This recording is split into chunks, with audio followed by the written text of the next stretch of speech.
All across Canada, patients and doctors are asking for change. Doctors would know my name, not just my symptoms. They would understand our culture. We would be empowered to treat patients and teach students. To leverage AI so we can improve our quality of care. Through a bold new approach to medical education, the Toronto Metropolitan University School of Medicine is creating that change.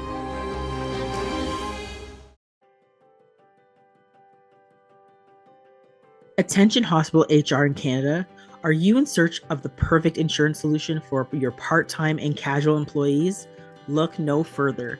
Meet Healthcare Providers Group Insurance Plan, your go-to option for ensuring the well-being of your team. With healthcare providers, also known as HCP, you're not just providing insurance, you're providing peace of mind. HCP's comprehensive coverage includes medical, dental, and vision benefits designed to keep your part-time employees happy and healthy. There's even a package that includes life, long-term disability, and accidental death, disease, and dismemberment coverage for those who already have other group health and dental coverage. It's time to bridge the gap between full-time and part-time staff benefits. With Healthcare Providers Group Insurance Plan, you can level the playing field and show your commitment to all of your team members. Join the community of over 145 hospital sites who have made the smart choice. Visit healthcareproviders.ca today to discover how HCP can help you support your team in a meaningful way.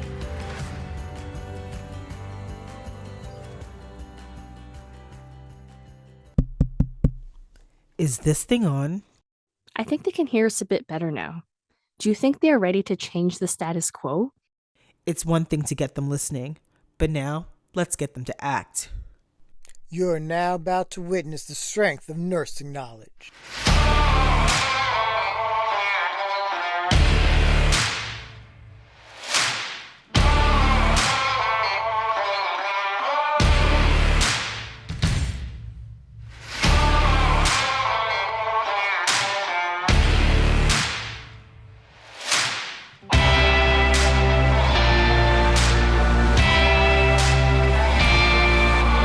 Hi, and welcome to the Gritty Nurse Podcast, an unfiltered and unapologetic podcast which discusses health and healthcare.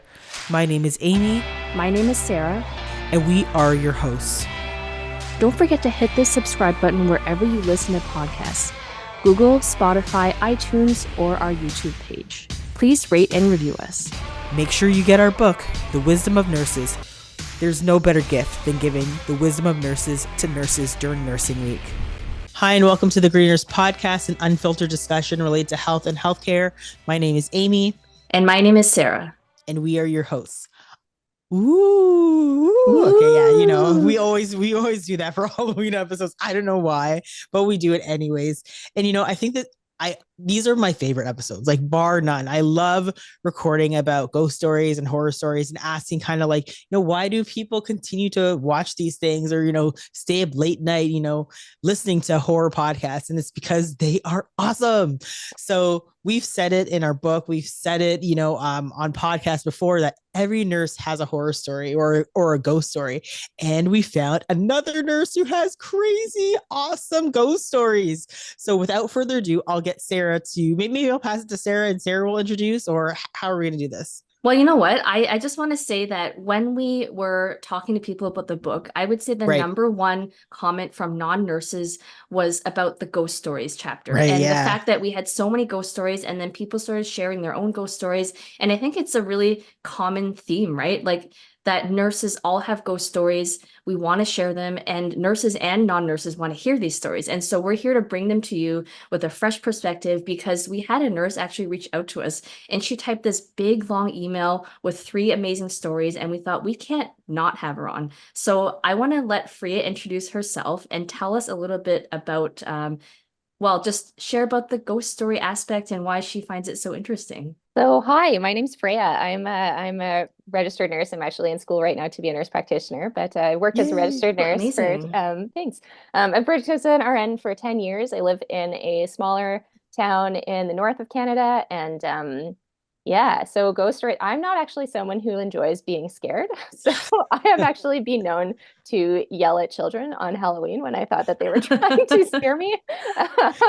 But yeah, but I always love hearing. It's funny, given that I really love hearing people's ghost stories. And so I was listening to you guys' podcast. I found it a couple of months ago, and I've just been binging through all of the episodes.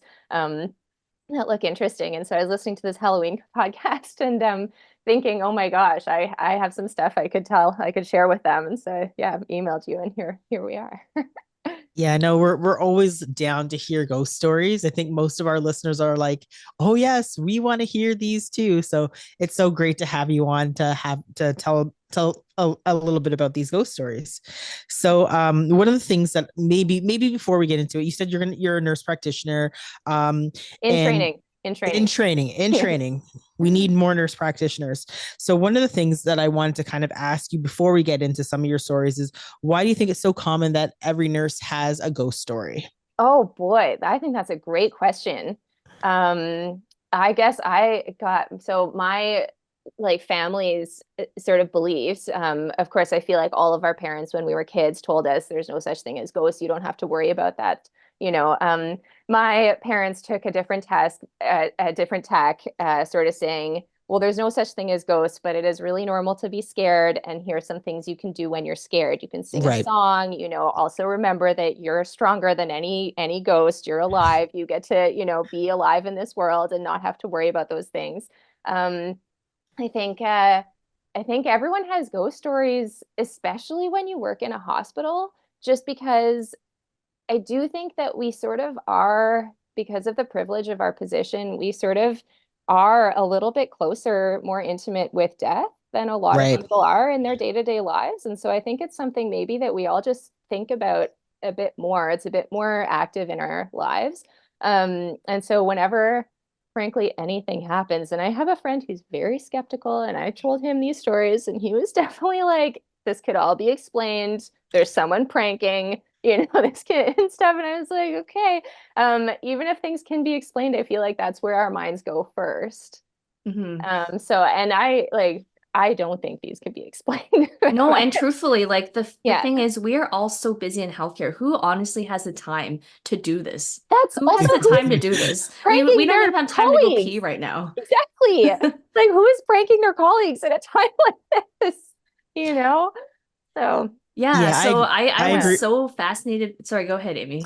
I was saying, yeah, I agree with you, Freija and Sarah, that the fact of the matter is, sometimes, although we are science-based, it's just weird that sometimes these experiences and these things happen, right? And it's just like, I'm pretty skeptical too. I kind of grew up in a background where they did talk a lot about like ghosts and various different things. Like, of course, because my parents are very religious as well.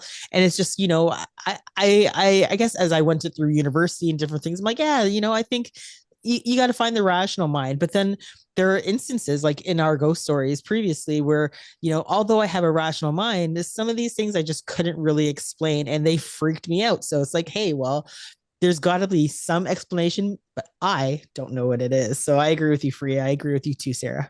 And we do nothing better on this podcast than tell stories. And you sent us 3 really great ones, Freija. So that first one that you sent us was really kind of interesting. Do you want to share that first story with our listeners? Sure, I'd love to.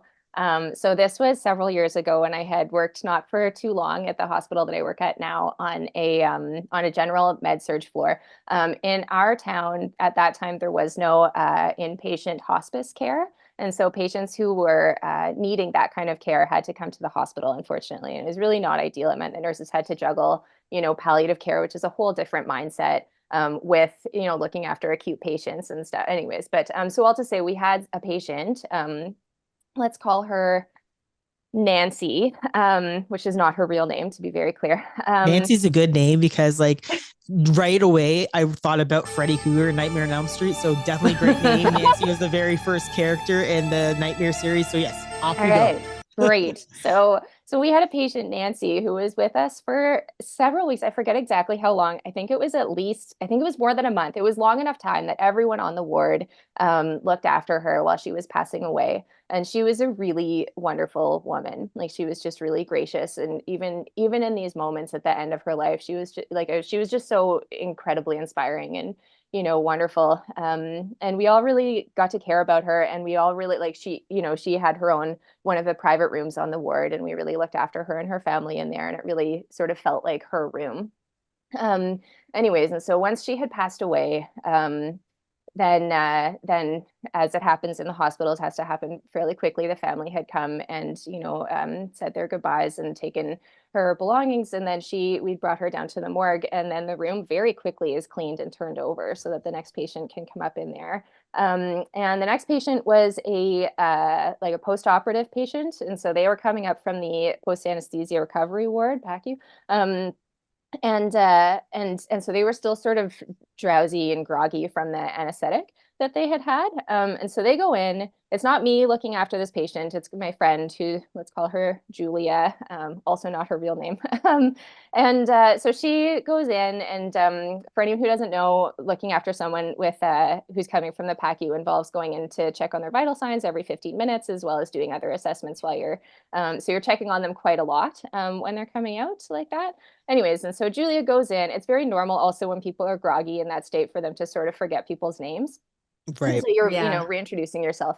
So Julia goes in, hi, I'm Julia. I'll be your nurse tonight. So I'll just get you settled in here right now. Are you having any pain? Those sorts of things. And then she leaves the room. She goes back in, and he goes, oh, hi, Nancy. Thanks so much for coming back to check on me. And this sort of freaks her out. But Nancy's not like an uncommon name. So she's like, oh, actually, it's Julia. Like, don't worry about it. And,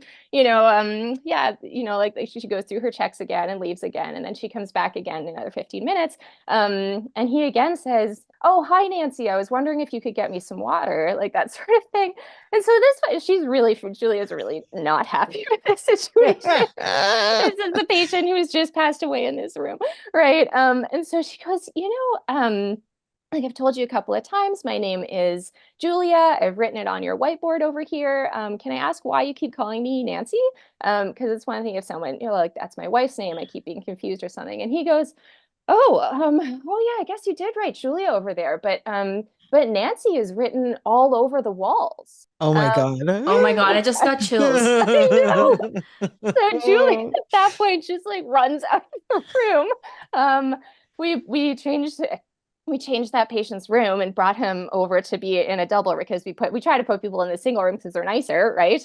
If you have a choice, but we at that point pull that patient out and go, you're not staying in there. Of course that's at night. So anyway, of course that happens at night. And then we are really lucky. We have a First Nations health program that are really wonderful. And one of the things that they can do is a smudging ceremony. And so Julia called them for a smudging ceremony that was just cleansing. Oh my gosh. Yeah. Anyway, but in the TV version of this story, I'm imagining that the lights get turned off. Okay. And we go around with a black light and it's written all over the walls. Oh my God. Or maybe like you turn around and you see it written in blood on the walls. Right. Oh my gosh. That's how I imagined it. That was how I was imagining version. The like red, like, daubed on Nancy all over the wall. Anyways, so I was like, oh. Anyway. Well, of course it had to happen in med-surg, right? I think if we look at the compilation of like where all of these, ghost stories from hospitals come from, a lot of them come from med-surg.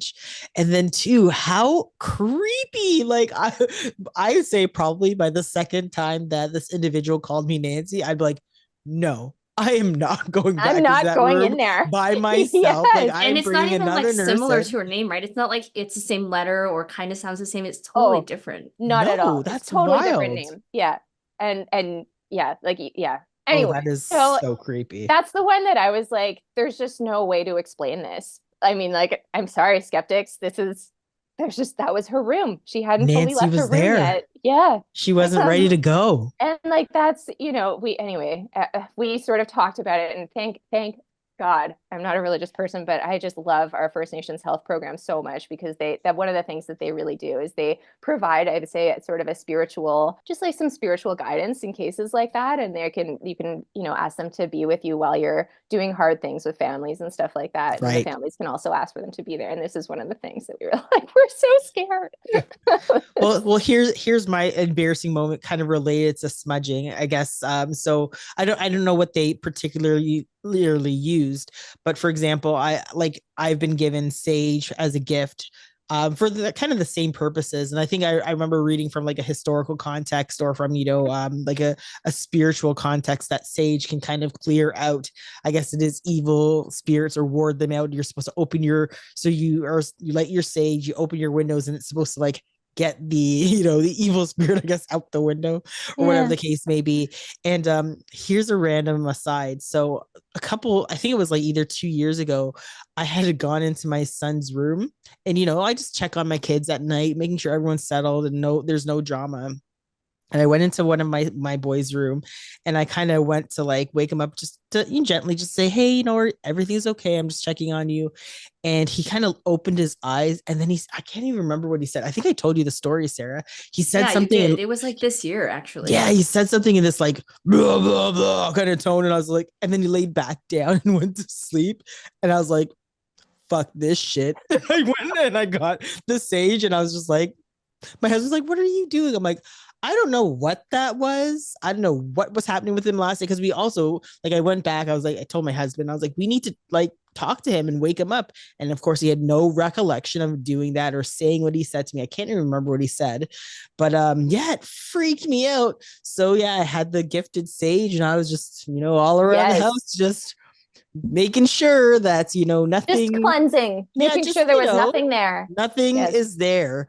And it was just so bizarre, and I was creeped out, and I was like, again, I have a sensible mind, but just in case I decide to use a little bit of sage. Exactly. It's just exactly, we have a sensible mind, you have your rationale, saying like, oh, this is, but at the same time, just can't be too safe. Yeah. No harm, hurt, right? No harm, no foul, right? Yes. I want to say specifically around the smudging ceremonies. A lot of times it's been an issue in other places that I've worked where First Nations patients are not allowed to smudge because it's a huge hazard having a lit flame around oxygen, right? But our First Nations Health Department has a really lovely way of, smudging and sharing smoke even without something that's actively burning. So I just want to clear that up too. We weren't actually putting the risk of the hospital at risk by smoking. But I think that's a really great way to like have patient-centered care, right? There's a way to do it where they're gonna get the ceremony they need, and you're not literally lighting things up on fire. It's possible. We're just working together and figuring out a solution. I think that makes sense. Yeah. And I think we should be able to appreciate those values as well, right? I think that, every culture has something to contribute and to share. And I think that, having that ability to do that, I think is awesome. So, I mean, kudos to your organization. All you other people who aren't on board, we need to get you on board. Totally. But, it's definitely, I'm glad that they were able to do that for your hospital and for that room and that. Yes, absolutely. Well.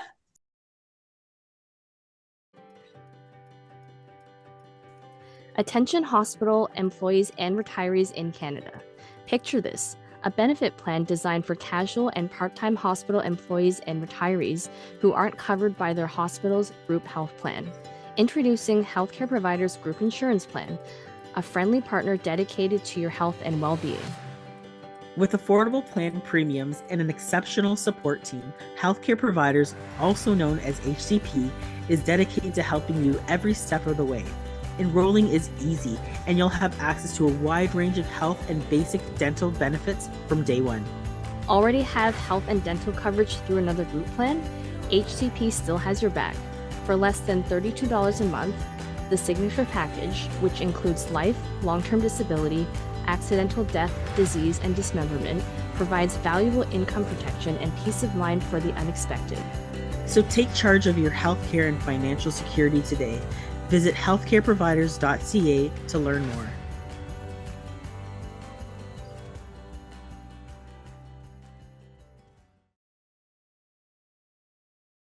So I want to move into a little bit of a different piece. So I know that you've done some labor and delivery. I'm a labor and delivery nurse as well. And we did talk about my own labor and delivery nurse ghost story, which was about room 144. I'm not going to get back into it. But we did do, that was probably the episode that you had listened to. Yep.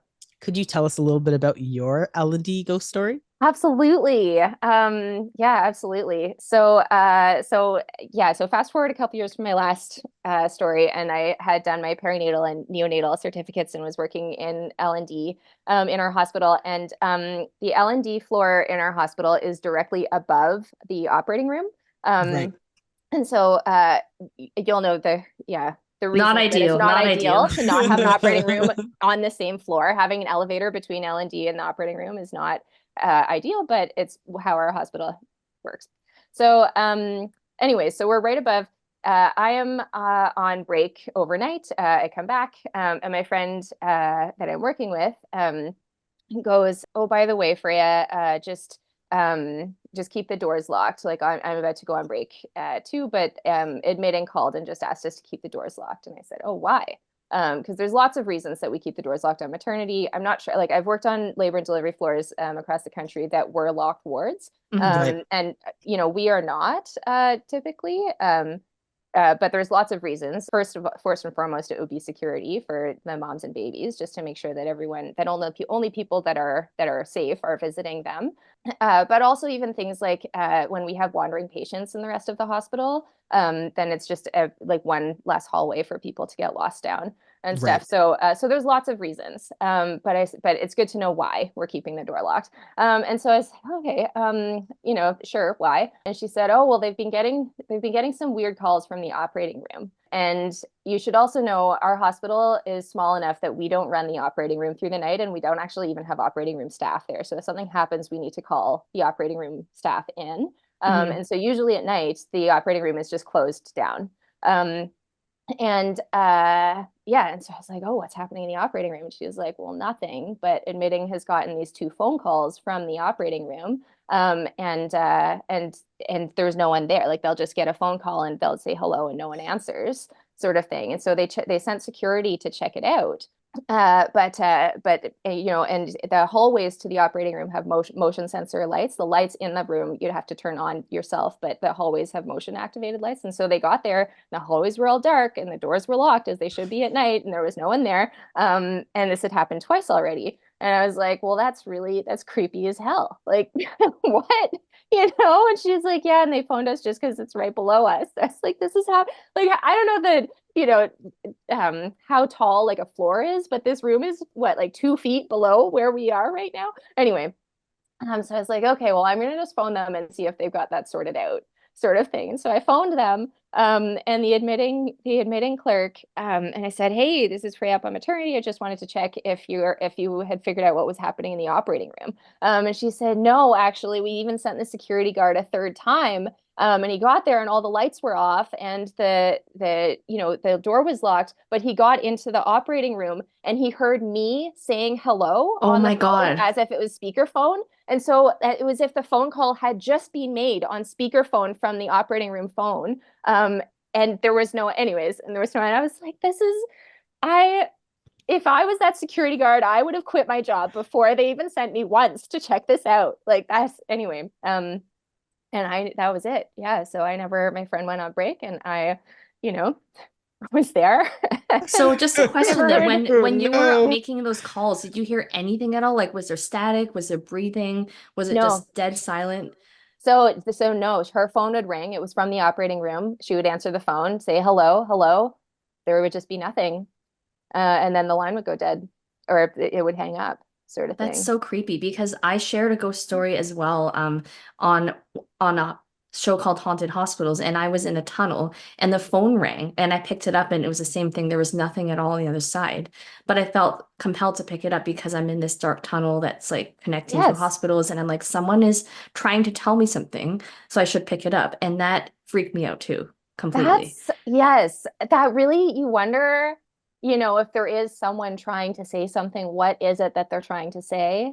That was what that story really made me think, and I thought of that night while we were sitting there with the doors locked. Oh my Was just like, gosh. what are they trying to, what is this spirit trying to say? A Yeah. message from the other side. Yeah. And I wonder what it was before was an operating room. I wonder if it was a different unit altogether.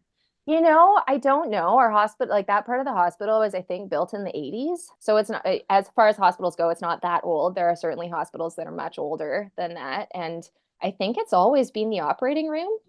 And of course, bad stuff happens in operating rooms. I'm not going to pretend that's never been the case. But there was nothing that I knew of that was recent or anything. So I think they smudged in there too.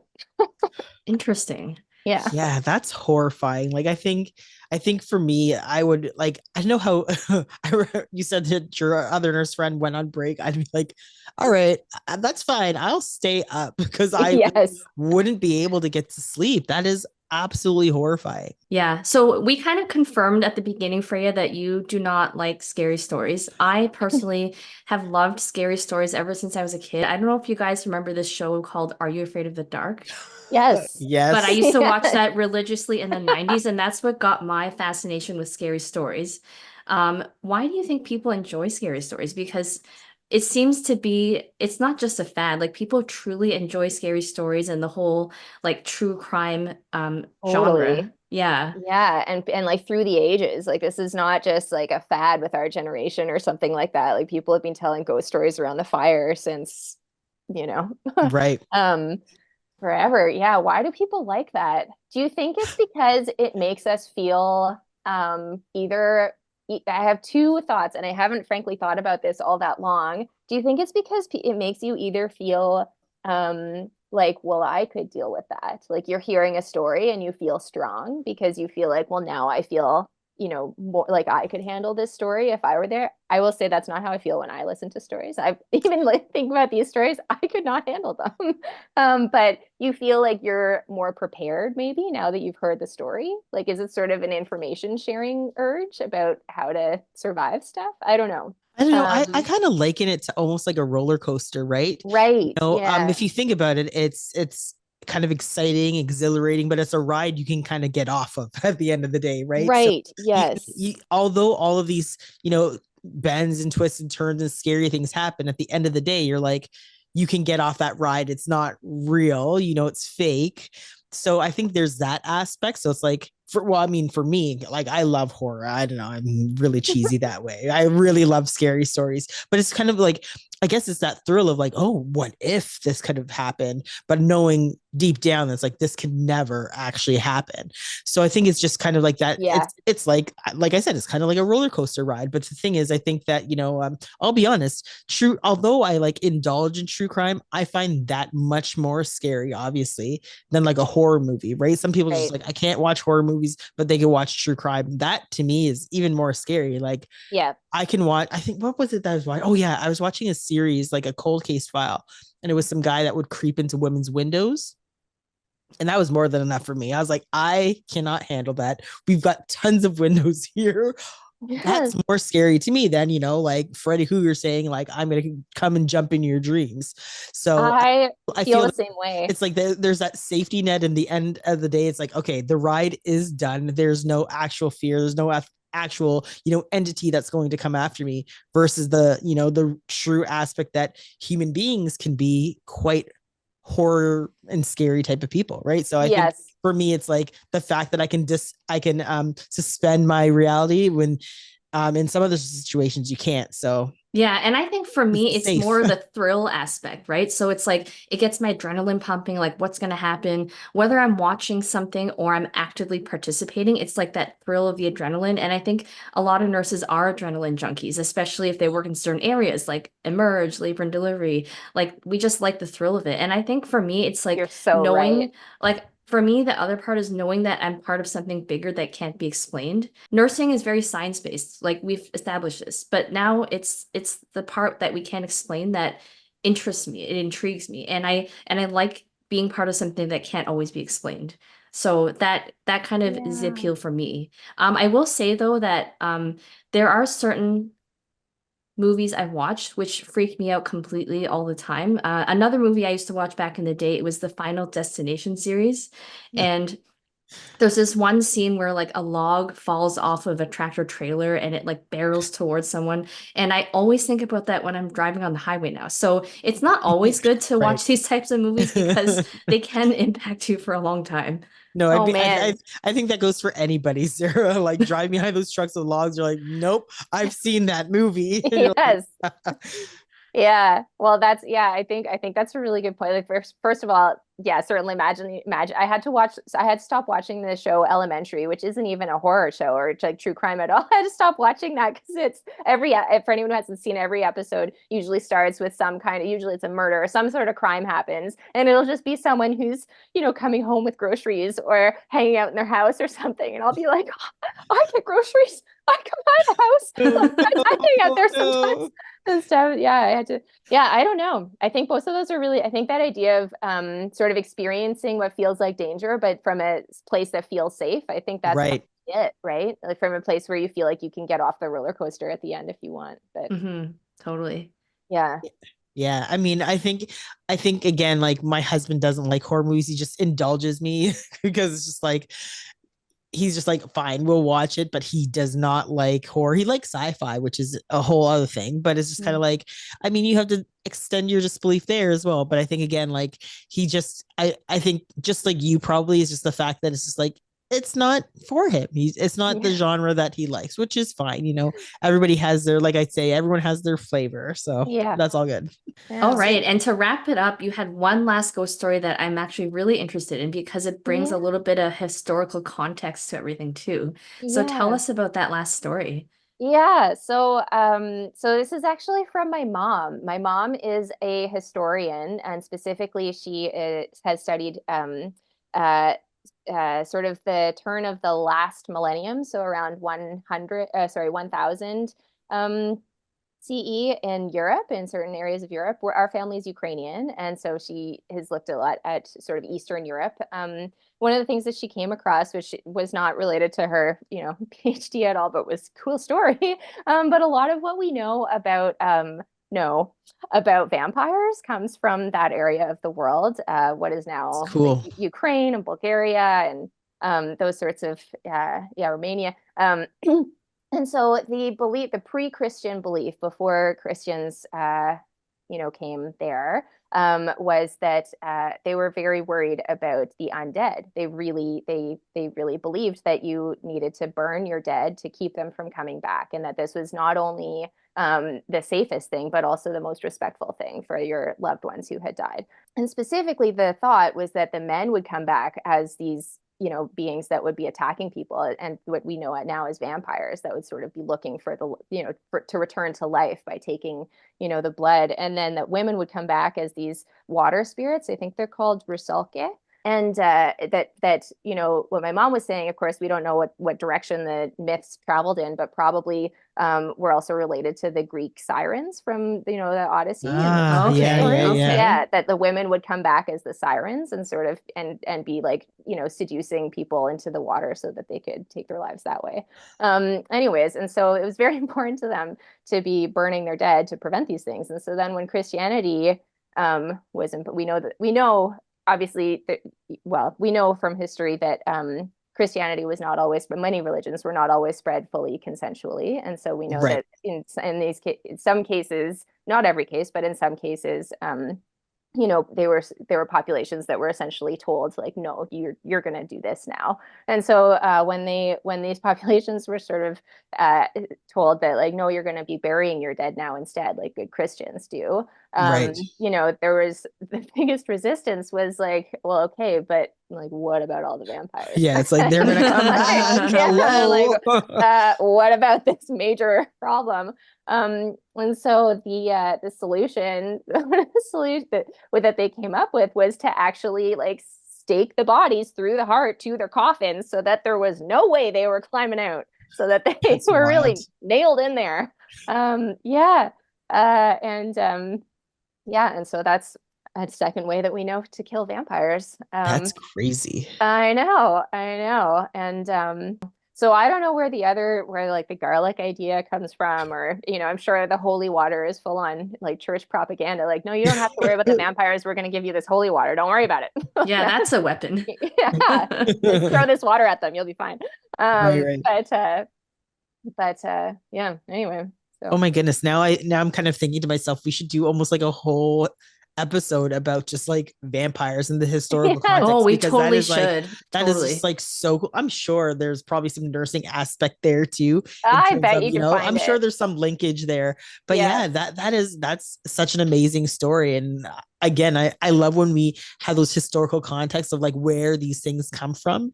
And that is wild. I mean, of course, Christians be telling people what to do all the time anyways. That's another episode too. But it's just like, that's crazy that at the end of the day, they just staked everybody. Was the solution. This was the solution to that problem. This is how we're going to be safer. Don't like that's well, maybe I think on your the episode that I listened to, you guys were talking about the danger that people had of being buried alive back before, we had obviously more strict sort of confirmation of death procedures and the bell ringing that you guys had talked about. The graveyard shift. Yeah, the graveyard shift, strings attached to people's wrists, so that if there was someone that was buried alive and then woke up, then there would be someone who could dig them out, sort of thing. I was thinking like, man, well, staking people through the heart sure would cut down on the number of people. Well, if they weren't dead already, they're dead now. I was just about to say that, Sarah. I was like, just in case, and if they weren't, they make them extra dead after that. Sure are now. Yeah. So.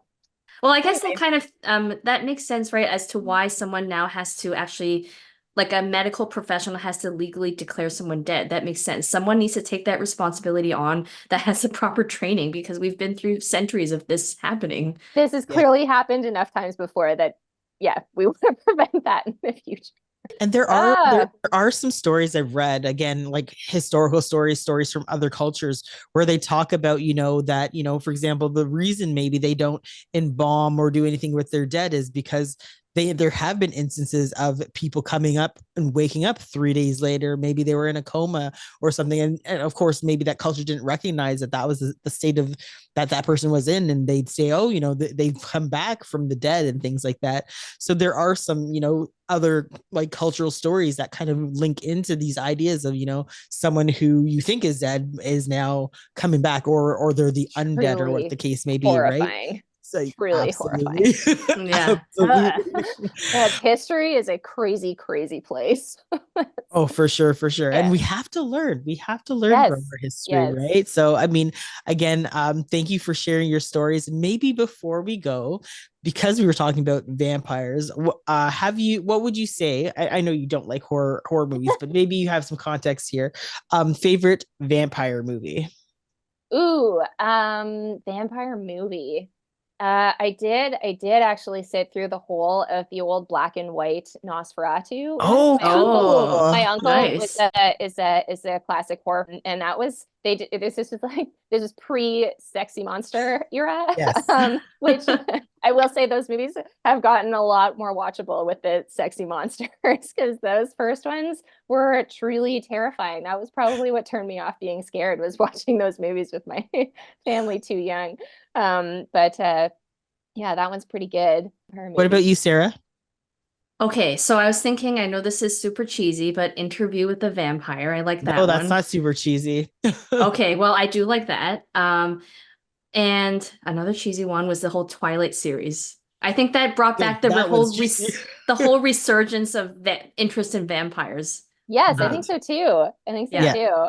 Yeah, like it's a lot of teens really like that. Mm-hmm. Like Twilight, yeah. So wasn't there another one called like Warm Bodies, or am I thinking of a different? That is a movie. That is okay. There is a movie. I think he's undead though. I don't know if he. Oh, okay. Yeah, I think that was zombies. I never saw it, but I really thought about it but I also can't watch zombie movies again, because I feel like, how can you watch zombie movies and work in a hospital? That's ground zero every time. Oh my gosh, so true. 100%. But yeah, that one was supposed to be good because there was a zombie that was one of the heroes that becomes like from what I know. Anyway, it's so cute. I'll have to be honest. Like, it's more of like, it's I wouldn't even say horror comedy. It's like a drama horror, because there's like a love story in it. So yeah, and Yeah, I don't know. Maybe try it. It's not too scary. I don't think so. Okay. Yeah. And I would just add my favorite vampire movie is Bram Stoker's. It is definitely scary. Bram Stoker's Dracula. I love it. I everything about it. I was just like, this is like the best vampire movie. And again, I think Blade series are pretty good too. But Bram Stoker's Dracula for me is kind of like quintessential amazing Dracula type of or vampire type of movie. I had a phase when I was a teenager of reading like gothic horror, and it's also that book is one of the best books I've ever read, I think, in my life. That it's just, yeah, worth a read even for people who are scared like me. It's just a page turner, it's an adventure story, it's a romance, it's just everything. Oh, it's so good. Yes, yeah. No, it's awesome. Yeah. This has been such a good episode. I think that we're going to keep doing these for sure. And thanks, Freya, for coming on and sharing your ghost stories with us. If anyone listening has their own ghost stories that wants to share them with us or recommendations for books or movies, we'd love to hear them. I think this kind of concludes our episode. And don't forget to purchase our book if you haven't done so. It's called Wisdom of Nurses. Subscribe to our YouTube channel. Leave us a review on wherever you listen to podcasts. We would so appreciate that. Thanks so much for having me. I love how a lot of times you finish an episode by asking if you can name a famous nurse that's not Florence Nightingale. You know, she's great, but there are lots of other. And I just like to mention Tilda Shalluf, who's also an author, I think, from Toronto, and her book, A Nurse's Story, and then she's written several, but I think that was the first one. At least that was the first one that I read, and that's one of the books that actually inspired me to become a nurse. And amazing. Oh, that's cool. Yeah, and so I always like to recommend that one to anyone who, you know, and like I didn't know any nurses growing up, and I didn't even really know anyone who worked in healthcare and stuff, and it just it helped me sort of explain to my parents what I was doing and things like that. And that's amazing. Yeah, I heard of Tilda actually this last year because I was about to take on a post as a camp nurse, and she's written this book called Camp Nurse. Yes. That book was recommended to me. I read it. It's amazing. Yeah. So I think she's a really talented nurse, and I think she's done a lot of great work too. Yeah, I've also been a summer camp nurse and certainly read her book there as well. Yeah, man. Gosh. Anyway, she's great. So thank you so much for having me, both of you. This was really great. Yeah, thank you so much for coming on the Green Nurse podcast. My pleasure. My pleasure.